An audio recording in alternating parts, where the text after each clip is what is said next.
la caída.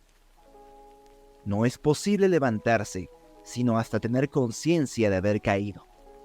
No obstante, ¿qué es estar caído?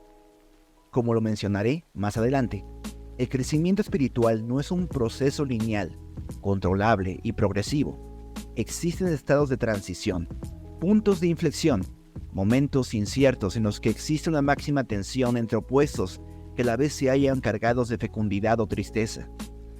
Incluso, una suerte de paradoja se da entre quienes lo viven y quienes no.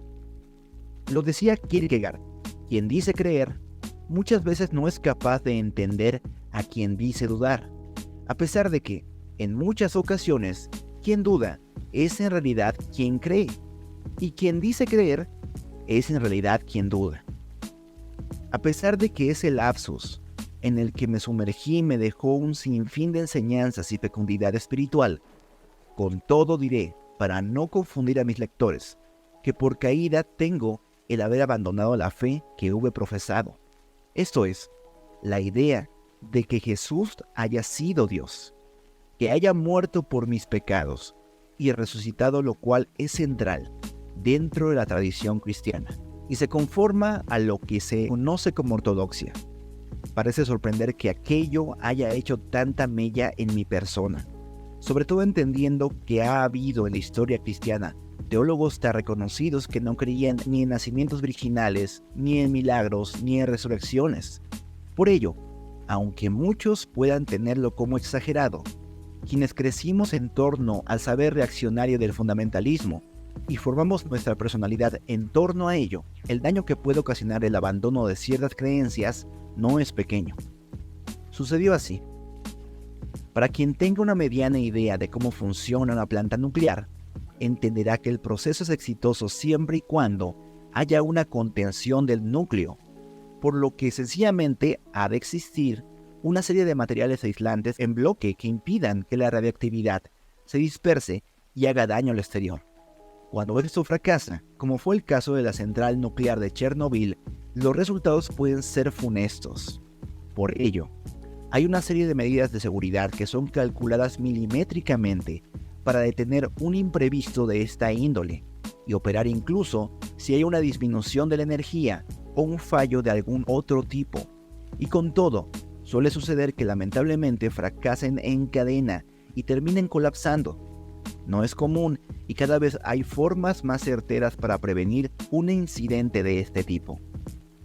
En la vida de un creyente, las doctrinas son uno de los bloques de hormigón aislante que previenen la hecatombe de una crisis intelectual o de fe. Pero no son los únicos aislantes. Existen otros aislantes que mantienen bajo protección al individuo y su núcleo, protegiéndolo incluso si atraviesa por una crisis intelectual tumultuosa que amenace con ahogarlo. Entre esos aislantes existe la familia, que da paz y certeza última, los compromisos eclesiásticos, que representan un freno menor pero no inútil, la comunidad de fieles que otorga identidad y orientación, la oración y la vida espiritual que alienta y soporta el edificio, por mencionar algunos. Y con todo, es posible también que a pesar de todo, y aunque sea poco común, todo se derrumbe, dado que si alguno de esos bloques cae, la posibilidad de que otro se venga abajo aumenta proporcionalmente. Leyendo por ejemplo el caso de Dan Baker, antiguo ministro bautista y misionero que abandonó su fe y se convirtió en ateo, me percaté que uno de los bloques que lo hubiese mantenido en torno a la fe era su esposa.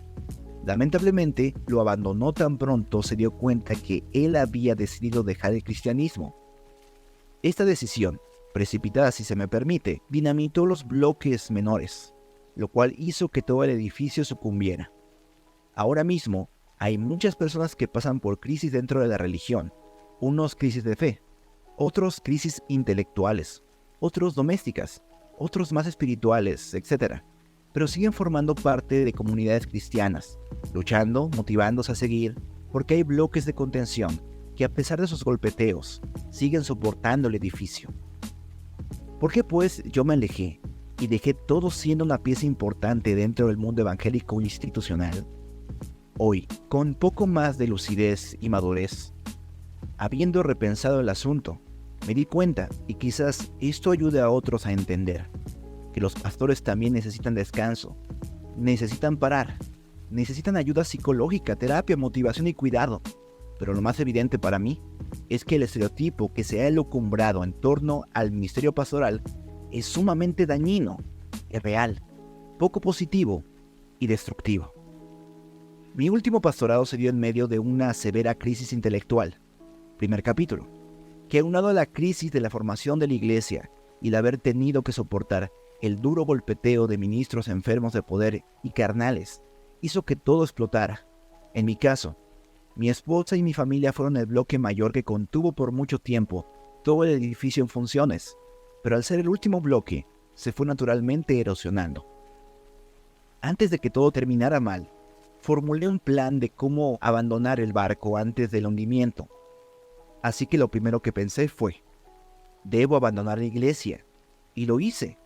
Entregué mis credenciales como presbítero de la Iglesia Metodista Libre. Luego, hablé con mi esposa y le comenté mi deseo de dejar por un tiempo el cristianismo, y por último, retorné a mi antigua ciudad.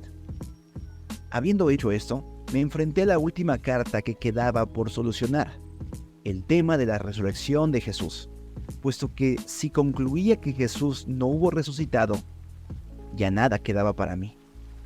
No obstante, no podía hacerlo.